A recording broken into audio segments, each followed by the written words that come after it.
অনেকদিন ধরে পছন্দ করি মামা, এই মেয়ের আমার লাগবে মামা। এক্সকিউজ মি, আপনার সাথে কি একটু কথা বলা যায়? কথা বলা যাবে আপনার সাথে একটু? আমি তো আপনাদের চিনিও না, আপনাদের সাথে কেনই বা কথা বলবো? অ্যাকচুয়ালি আমি আপনাকে অনেকদিন ধরে পছন্দ করি, আমার আপনাকে অনেক ভালো লাগে, বাট আজকে আপনাকে সামনে পাইছি। ভালো তো আমাকে অনেকেই বাসে, বাট আমি তো কাউকে ভালোবাসি না। আর আপনার মধ্যে কি বা এমন আছে যে আমি আমাদের একটা সুন্দর একটা বাইক আছে, এই যে একটা সুন্দর বাইক আছে, আর আপনার সাথে ঘুরবো। মেয়েদের তো সবাই ভালোবাসে, এটা তো স্বাভাবিক। আপনি আমাকে পছন্দ করবেন, এটা তো স্বাভাবিক। কিন্তু নতুন কিছু বলেন, এইগুলো অভ্যস্ত আমি। আসলে এগুলো আমাকে সবাই বলে।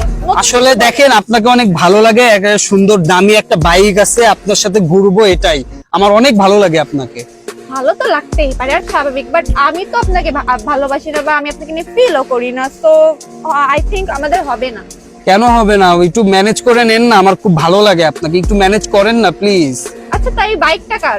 বাইকটা আমার বন্ধুর, এই যে আমার বন্ধুর।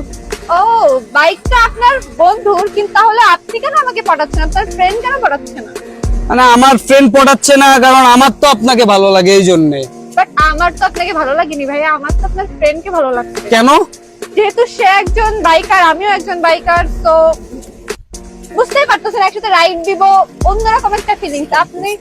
আপনার সাথে সেই ফিলিংসটা আসলে আসবে না। ও আচ্ছা, বুঝতে পারছি।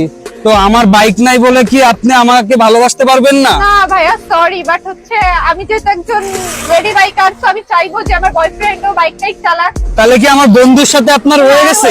থাকেন। আরে মামা, বাইক নাই বলে কি আমি আমার পছন্দের মেয়েটাকে আড়াই বলবো নাকি? আরে আল্লাহ রে আল্লাহ, আজকে বাইক নাই বলে একটা কপালে মেয়েও নাই, আর যার বাইক আছে তার কপালে মেয়ে আছে।